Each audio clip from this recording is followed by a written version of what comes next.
Wallahu a'lam bishawab. Pertanyaan berikutnya.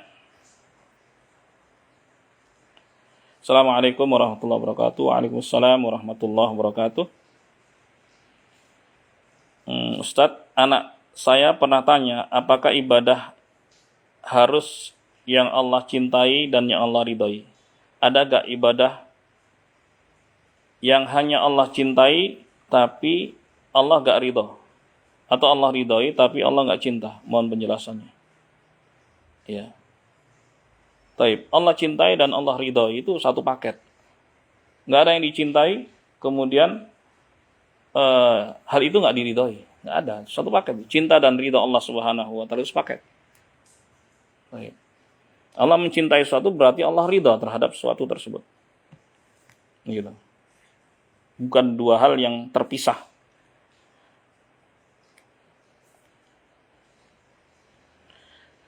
Kemudian pertanyaan berikutnya, Ustaz mohon izin bertanya, bagaimana cara seorang anak yang ingin menegakkan tauhid sementara kedua orang tuanya masih non-muslim, atau sebatas berbakti kepada mereka yang masih non-muslim. Baik, ketika seorang sudah mendapatkan hidayah dengan Islam dan bertauhid serta hidayah sunnah, Masya Allah, ketika dia dapati orang tuanya dalam keadaan seperti itu, maka dakwahi. Itu sebagai bentuk kasih sayang, belas kasihnya. Tentunya dia pengen orang tuanya nanti di surga bersamanya, kan begitu. Dan ini seperti yang dilakukan oleh Abu Hurairah radhiyallahu anhu. Beliau dulu Kristen bersama ibunya, sama-sama Kristen. Baru masuk Islam di tahun ke-7 Hijriah. Baru di tahun ke-7 Hijriah. Kemudian mulazamah dengan Nabi SAW di Masjid Nabawi itu, kemana aktivitas Nabi selalu diikuti, ya. Tapi nggak lupa untuk menjenguk orang tuanya. Jadi tinggalnya di pinggiran kota Madinah. Di saat-saat pulang, Abu Hurairah selalu menasihati ibunya, mengajak ibunya untuk masuk Islam. Tapi ibunya selalu menolak. Ya, usaha secara lisan sudah dilakukan tapi gagal gitu. Tapi pantang menyerah. Abu Hurairah pantang menyerah. Kemudian Abu Hurairah curhat kepada Nabi SAW. Wahai Rasulullah, aku sudah dakwai ibuku untuk masuk Islam, tapi beliau selalu menolak. Doakan wahai Rasulullah. Nah, jadi ada cara lain, yaitu doa. Dia mendoakan orang kafir boleh? Boleh. Selama dia masih hidup boleh.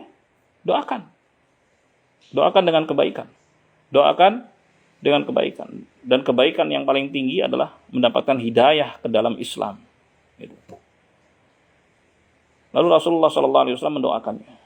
Berkah doa Nabi SAW, akhirnya ibu Abu Hurairah masuk Islam. Ketika Abu Hurairah pulang, ya, dari jauh Abu Hurairah melambaikan tangannya, ya, mengucapkan salam pada ibunya. Ibunya ada di pintu. Ibunya mengatakan, ya Abu Hurairah, inni qad aslamt. Wahai Abu Hurairah, aku sudah masuk Islam. Berkah doa Rasulullah SAW. Jadi itu diantara yang bisa dilakukan, ya, sebagai bentuk kasih sayang anak muslim atau muslimah kepada orang tuanya yang masih kafir atau musyrik. Doakan. Nah, pertanyaan berikutnya, izin bertanya Ustadz, bagaimana memadukan antara dua hal yang menjadi prinsip tauhid, antara benci dan marah kepada ahlu syirik, misalnya itu adalah kedua orang tua kita sendiri, dengan kita sebagai anak dan sayang kepada orang tua, seperti Nabi Muhammad SAW kepada Abu Talib. Begini, jemaah sekalian yang dimuliakan Allah, mencintai orang kafir itu dilarang, ya kan? Allah Subhanahu wa ta'ala melarang muslim untuk mencintai orang kafir. Akan tapi berbuat baik kepada mereka itu enggak dilarang, asal mereka bukan orang yang mengusir kita dari tanah air kita dan memerangi kita karena agama. Kita berbuat baik kepada mereka itu dibolehkan. Kata Allah Subhanahu wa ta'ala, la yanhakumullahu 'anil ladzina lam yuqatilukum fid din wa lam yukhrijukum min diyarikum an tabarruhum wa tuqsitu ilaihim. Allah Subhanahu wa taala tidak melarang kalian untuk berbuat adil dan berbuat baik kepada orang-orang kafir yang tidak merangi kalian karena agama dan tidak mengusir kalian dari tanah air kalian. Boleh berbuat baik kepada orang kafir. Tapi mencintai mereka itu nggak boleh. Di situ dua hal yang bisa dipisahkan. Berbuat baik tanpa cinta. Ya. Baik. Adapun hubungan Nabi Shallallahu Alaihi Wasallam dengan Abu Talib, ya, hubungan yang sangat panjang, bahkan puluhan tahun, ya, sepeninggal kakek Nabi Shallallahu Alaihi Wasallam, maka beliau diasuh oleh pamannya Abu Talib sampai kemudian beliau menikah, ya, kemudian di umur 25, kemudian di umur 40 diangkat sebagai Nabi dan Rasul. Ya, itu hubungan yang luar biasa dekat. Dan beliau sangat berharap agar pamannya ini mendapatkan hidayah. Jadi kecintaan Nabi Shallallahu Alaihi Wasallam kepada pamannya itu kecintaan agar pamannya mendapatkan hidayah, gitu. Nah demikian pula kita. Kita harus benci kepada orang-orang kafir, ya, dan kekufuran. Akan tapi, ya, untuk menyentuh mereka, sentuhannya adalah sentuhan kasih sayang. Sentuhan belas kasih. Agar mereka mendapatkan hidayah. Gitu loh. Kayak gini, ilustrasinya. Kalau ada misalnya ada orang konsumsi khamr gitu. Ya, di pinggir jalan atau di pojok-pojokan gitu. Tentunya kita akan benci. Orang muslim yang baik akan benci kepada perbuatan dan benci pada pelakunya kan gitu. Tapi apakah ada pembiaran di situ? Bagaimana kita menjangkaunya? Cara menjangkaunya adalah dasar belas kasih kita kepada mereka. Kasihan mereka kalau begitu gitu. Karena belas kasih itulah kemudian kita ingatkan mereka. Wahai kawan, wahai saudara, wahai kamu misalnya, berhentilah. Ya terserah mau diterima atau nggak diterima. Nah begitulah Nabi Muhammad SAW. Karena kasih sayang beliau kepada makhluk. Beliau nggak kepingin ya manusia itu masuk ke dalam neraka. Bahkan beliau ya menyebut pengandaian, ya, beliau menyebutkan perumpamaan dalam sebuah hadis, ya, diibaratkan seorang menyalakan api di tengah kegelapan malam. Dia kumpulkan kayu-kayu bakar, dinyalakan api panas, gitu. Kemudian bercahaya sekitarnya, lalu mulailah binatang-binatang malam mendekatinya. Dan orang itu kemudian menepis-nepis binatang itu supaya apa? Nggak jatuh ke dalam api. Lalu Nabi SAW mengatakan, dan aku seperti dia kepada kalian. Aku pegangi ikat pinggang kalian supaya kalian nggak jatuh ke dalam api. Tapi anehnya justru kalian menepis tanganku. Nah, gitu. Jadi Nabi SAW sayang kepada umat manusia karena nggak pengen manusia masuk ke dalam neraka. Akan tetapi beliau dibatasi kemampuannya. Allah Subhanahu wa taala mengatakan, "Wa ma 'alar rasuli illal balagul mubin." Tidak ada kewajiban bagi Rasulullah SAW kecuali hanya menyampaikan dengan jelas dan gamblang. Udah itu aja. Ya. Beliau nggak dikasih jaminan untuk bisa membuat orang lain nerima. Enggak. Buktinya dengan pamannya sendiri, Abu Talib.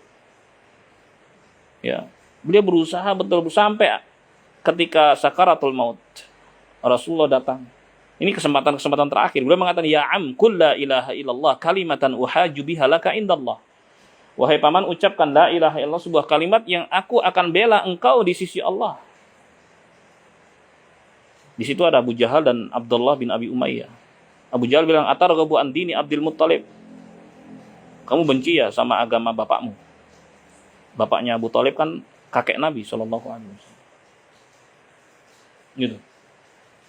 Terus Rasulullah ngulangi lagi. Ditimpali lagi sama Abu Jahal. Diulangi lagi, ditimpali lagi sama Abu Jahal. Sampai akhirnya ya Abu Talib tidak mengucapkan la ilaha illallah. Dia mati di atas agamanya Abdul Muttalib. Hadisnya sahih. Riwayat Bukhari Muslim. Jemaah sekalian yang dimuliakan Allah, ini menunjukkan ajaran kakek Nabi berbeda dengan ajaran Nabi Muhammad Shallallahu Alaihi Wasallam. Taib. Jadi kalau kita melihat suatu kemungkaran, kita kasihan sama mereka yang berbuatnya. Kemudian atas dasar kasihan itulah kemudian kita ingatkan mereka, tapi hanya sampai mengingatkan saja. Tapi bagi mereka yang punya kuasa, maka dengan kekuasaannya dia merubah kemungkaran tersebut. Misalnya sebagai kepala keluarga di rumah misalnya, ada kemungkaran di rumahnya, maka dengan kuasaannya dia merubah kemungkaran yang ada di rumahnya. Tapi bisa nggak dia merubah kemungkaran di rumah tetangganya? Nggak bisa, karena dia nggak punya kuasa. Terus apa yang bisa dilakukan? Dia nasihati dengan lisannya. Itulah sabda Nabi SAW, "Man ra'a minkum munkaran falyughayyirhu biyadihi, fa illam yastati' bi lisanihi, fa illam yastati' bi qalbihi, wa dzalika al-'afwul iman." Siapa yang melihat suatu kemungkaran, maka rubahlah dengan tangannya. Ini tertuju pada mereka yang punya kuasa. Kalau nggak punya kuasa, ngerubah dengan tangan, ya chaos nantinya. Bisa ribut gitu. Tapi kalau nggak punya kuasa, nggak mampu, maka dengan lisan, dengan nasihat-nasihat. Kalau nggak mampu juga, maka dengan hati. Bagaimana caranya? Udah tinggalin. Tidak nimbrung bersama mereka yang berbuat kemungkaran. Karena sebagian orang begitu.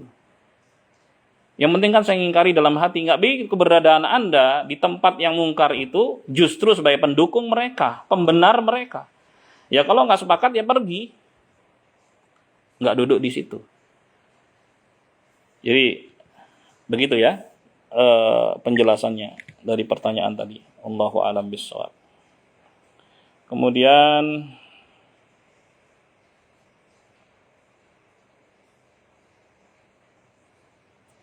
pertanyaan berikutnya,